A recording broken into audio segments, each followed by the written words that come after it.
Olá, terceiro ano, como estão? Espero que todos estejam bem. Eu sou o professor Elber e eu estou subindo agora um vídeo sobre novo conteúdo teórico, que é o estudo dos gases. Ainda hoje mesmo estarei subindo um vídeo com a correção da lista de exercícios sobre propagação de calor. Mas esse vídeo eu vou subir um pouco mais tarde, tá? Estou esperando os que ainda não entregaram o trabalho possam entregá-lo. Tudo bem, gente? Estudo dos gases, então. Vamos começar. A primeira coisa que devemos ver é a diferença entre gás real, vou fazer aqui, diferente, gás ideal, certo? Um gás real é o gás natural, o que se encontra na natureza. Por que se faz essa diferença? Porque os gases ideais é um modelo que a física estabelece para poder estudar e explorar as propriedades físicas dos gases. Um gás ideal, por exemplo, ele não considera o tamanho das moléculas. Então, considera que as partículas que compõem um gás são pontiformes, o tamanho de ponto. No gás ideal, não se considera tampouco as interações elétricas entre as moléculas ou entre os átomos que compõem o gás. Não considera interações intramoleculares, por exemplo, dentro da molécula de um gás, o que pode acontecer aí? É desconsiderado também. E as colisões entre as partículas que compõem um gás ideal são colisões perfeitamente elásticas. Tá certo? Então o gás ideal ele é uma aproximação de um gás real. E uma boa aproximação. Tá certo? Essas considerações são realizadas para que as teorias da física possam ser aplicadas com mais facilidade ao estudo dos gases. Tudo bem? Essa é a primeira parte que devemos ver. A segunda está associada ao que se chama de variáveis de estado. Ou seja, se eu quero estudar um gás, eu vou falar do estado de um gás. O que caracteriza o estado de um gás? 3 variáveis. Seria a pressão, volume e temperatura. Certo? Pressão vamos chamar de P, volume vamos chamar de V, temperatura de T.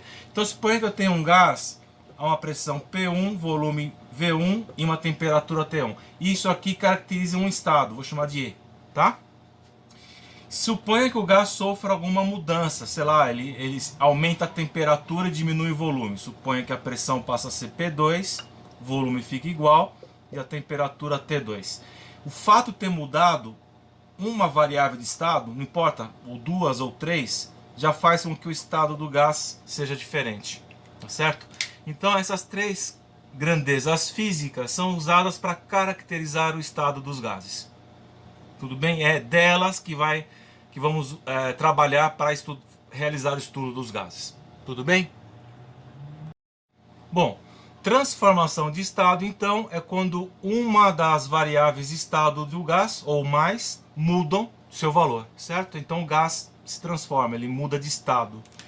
Existem 3 transformações relevantes, mais importantes. Vou tentar escrever tudo nesse mesmo quadro, tá? Suponha que eu tenha um gás que esteja a uma pressão, temperatura e volume P1, V1 e T1. Aí ele sofre uma transformação. Suponha que a pressão permaneça igual. Perdão, vamos mudar. A pressão se modifique. O volume também mude para um valor qualquer. Mas a temperatura permanece igual. Certo? Ó, a temperatura não mudou. Só mudou a pressão e o volume. Quando a temperatura permanece constante durante uma transformação de estado de um gás, se diz que a transformação é isotérmica. Isotérmica. Certo? E nesse caso vale a relação chamada lei de Boyle. A pressão vezes o volume é constante, ou seja, o produto da pressão pelo volume no estado inicial vai ser igual ao produto da pressão pelo volume no estado final. Isso é determinado empiricamente, tá? Boyle, que é o senhor que elabora essa lei, foi contemporâneo de Isaac Newton. Ele era inglês, século 17, participava da Real Academia de Ciências de Londres. Ele conheceu a Newton diretamente, hein? Tudo bem, gente? Transformação isotérmica, então, temperatura constante. A segunda transformação importante é chamada isobárica. Tá? Nesse caso, eu tenho, suponha, o gás a três variáveis de estado caracterizando o estado inicial dele, e durante a transformação a pressão não muda, o volume muda e a temperatura também. Então, nesse caso, eu tenho a pressão constante. Tá aqui. Nesse caso, a transformação é chamada isobárica e é válida a relação que o volume sobre temperatura do estado inicial é igual à razão do volume sobre temperatura no estado final da transformação. Essa lei também ela é empírica, foi estabelecida no século XVIII, aqui é século XVII, século XVIII, por um senhor chamado Gay-Lussac. É chamado também lei de Gay-Lussac, enfim, tá? E a terceira transformação importante é chamada isocórica, ou também isométrica ou isovolumétrica. Bom, nesse caso eu vou ter a pressão, vamos colocar aqui, temperatura 1, a pressão muda, o volume não muda e a temperatura muda. Então a única coisa que permanece constante na transformação isocórica é o volume, tá certo? E nesse caso é válida a relação que a pressão sobre temperatura no estado inicial é igual à pressão sobre temperatura no estado final. Tá certo?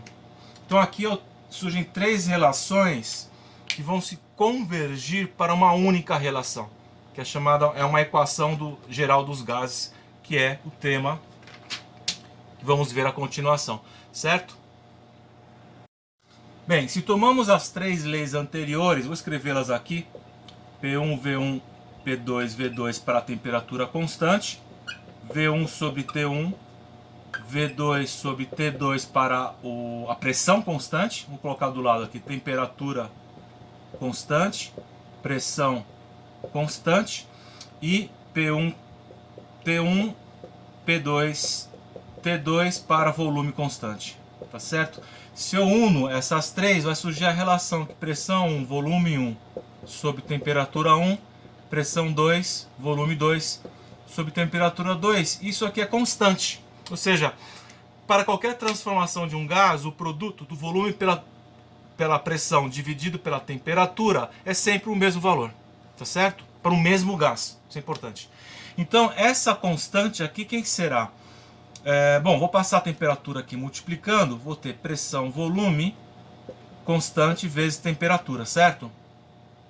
Essa constante ela vai ser o produto do número de mols vezes uma constante R. Vamos falar dessas duas coisas agora. De modo que a pressão vezes o volume é N, R, T, é a equação geral dos gases. Esse N, vou fazer aqui, é chamado número de mols. Número de mols. É definida pela massa do gás dividida pela massa molar do gás. Ou seja, a massa do gás é a massa que eu vou medir na balança. Supõe um gás pode ter 2 kg. A massa molar é a massa de 1 mol do gás. Lembrando que 1 mol, o que é 1 mol? É uma quantidade de partículas. Nesse caso, uma quantidade muito grande. Dá mais ou menos 6 vezes 10 elevado a 23.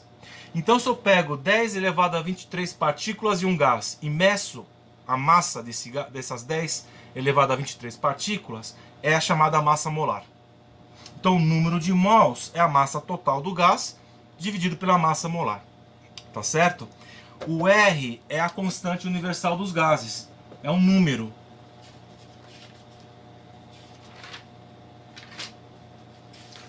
Só um minutinho, estou buscando o valor aqui.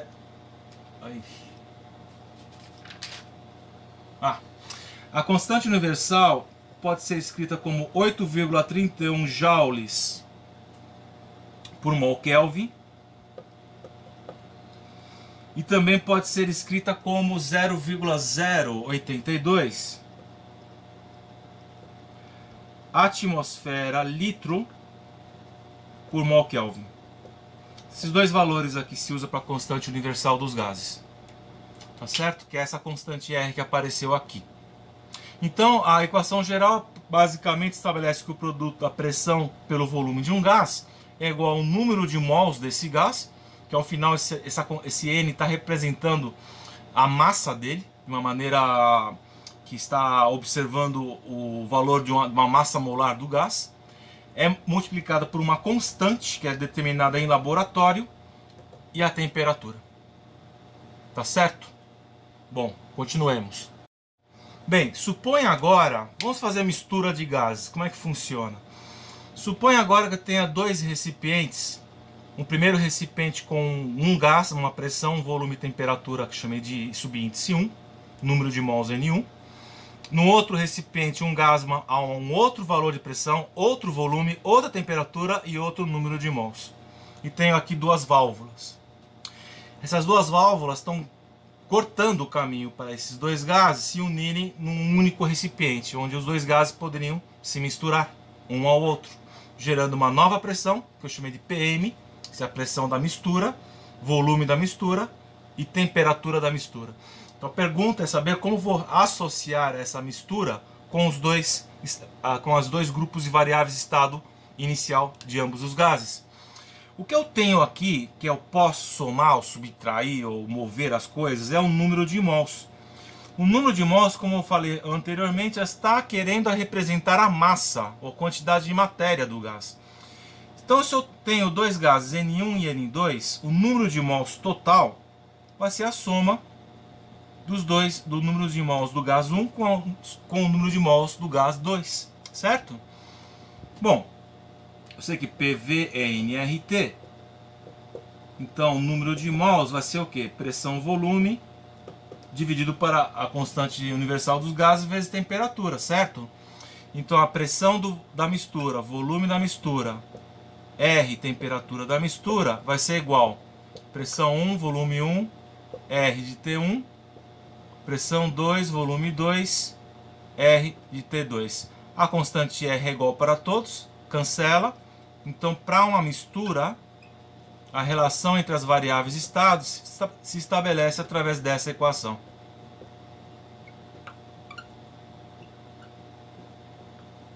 Certo?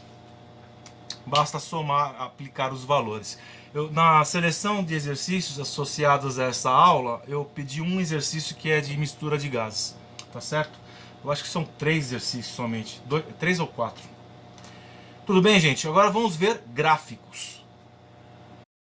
Bom, gente, agora vamos ver gráficos das transformações de gases. É muito importante, que a partir dos gráficos que dá para ver, por exemplo, como funciona um ciclo de Carnot, ciclo de Otto, que são temas que vão vir mais adiante.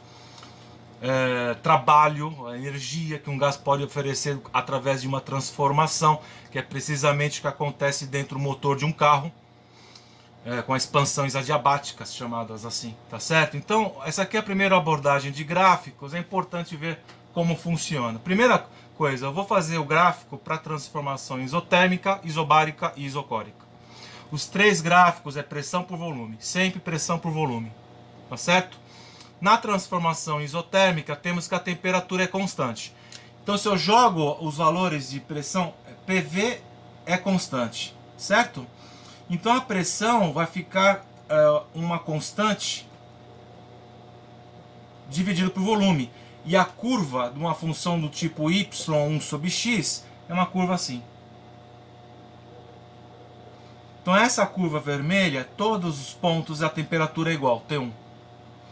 Se eu tomo, por exemplo, um valor de pressão, deixa eu fazer de azul, P1, e aqui V1, a temperatura é T1. Se eu pego um valor de pressão P2 e aqui V2, a temperatura é T1 também, tá certo? Essa curva é chamada isoterma, tá certo? Se a temperatura sobe, a curva vai se deslocar, ela vai se afastar da origem do sistema, T2. Se sobe ainda mais, se a temperatura é ainda maior, vai para cima de novo.